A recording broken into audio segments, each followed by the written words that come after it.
Good morning. I hope that you wake up with a better mind frame than yesterday. I plan on making today better than yesterday and becoming a better man than I was yesterday. That's my objective every day, and I hope the same for you. I got to work on myself every day because if I don't, I'll never become who I want to. And a part of that is ownership. And when I mean ownership, I'm not talking about a business, a car, a fancy watch, new shoes, or anything material. Ownership of me, myself and I, my mistakes, and how I am in the world. I don't know. I don't want to make this a heavy one. It's not going to be as long as the last one, but I just know that I have to work on myself, and I think that is a good thing for everybody to do because that way, if you work on yourself, you'll be better for yourself and to the world, and you will be received better. I know that I used to act and react to certain things in certain ways, and today I see it as unnecessary. A lot of people would say, oh, man, if that would have happened to me, I would have did this, I would have did that. Well, okay, it might be warranted, but you still don't have to bring negative to negative. You still can have a positive outlook and do something positive despite what happens. I've had some little situations at work with some people would have blown up, got fired, and would be looking for another job. But I said, you know what? I don't have to be ugly. I don't have to raise my voice. I don't have to get upset. I don't have to show that much emotion and give it that much negativity to the situation. I can turn it positive. There was a situation where somebody snatched a part out of my hand, and if they would have dropped it, of course it would have been my fault, and they would have been trying to sue me and the company. But it didn't go that way. I made it positive. I helped the person anyway. I did what I had to do, and when it was out of my hands and out of my control, I gave the situation to the manager. Let them deal with it. That's what they're for. Another situation, oh boy, helping a customer, and he reached reached over the counter and snatched me. I'm like, whoa, hold on. Where's this coming from? He was demanding that I help him. I said, sir, I have helped you. You have to do your part for your situation. I have to help the next customer. I moved on. And that's the way I look at things now. I can move on. I don't have to be stuck. I don't have to stay in the same situation when it's negative. I'm trying to give negativity no more than 10 minutes of my time. So I can move on and move back to being positive. Go ahead on my journey.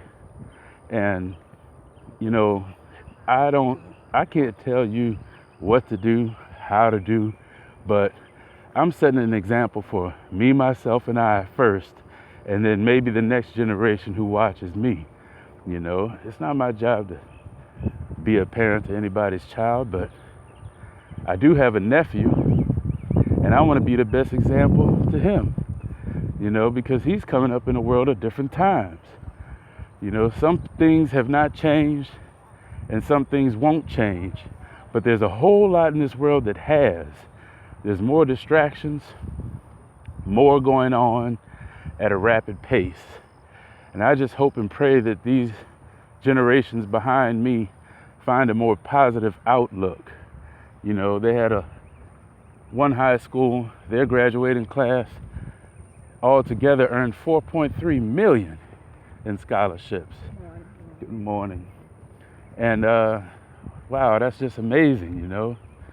There's a lot of kids doing positive things. They have positive mentors, positive parents, and some of these kids have the same situations and problems as others, but they're taking all the opportunities for a positive direction in life. And I feel, hey, I'm gonna play my part. That's one reason why I created Twice Folded. Twice Folded is a official, unofficial business of mine. I do custom origami art, and I instruct kids who want to learn. Some of them are already being mentored by different groups, organizations, churches, or whatsoever. But anybody that wants to learn, I'll teach them, you know? And hey, they might be better than me. My objective is to show them the basics, get them going, get them interested in something positive where kids will not have to run the street, get into trouble. You know, the little guys aren't chasing the little girls to try to see and peek and poke and whatsoever. You know, nobody's taking their first drink, their first smoke. You know, they're not on the computer, on the internet, which is such a false outlook on life for the most part of what they're looking at on the internet. And it just gives them a chance to sit down, relax, learn an art. They can make it better than me. They might do better than me. You know, they have origami art in museums where it's so fancy and so sophisticated the way they've done things that you can go and look and they don't want you to take a picture of it. They don't want you to copy it unless you buy this person's book. These people have written books on how to do origami. And that's how I learned it from the start. In 5th grade, I learned origami from a fellow student. And once he told me that there were books that could instruct me on how to learn, oh, that was it. I had to be in the bookstore picking out a book so I can learn how to do and keep my peace of mind sitting down, creating my origami art.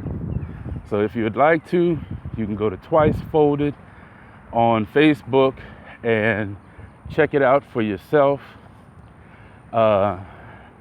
Items can be sold. I do custom work for whoever, whatever the occasion. It might be a birthday, it might be a wedding, it might be anything. And I offer my email address so that you can email me ideas or colors to match for your occasion.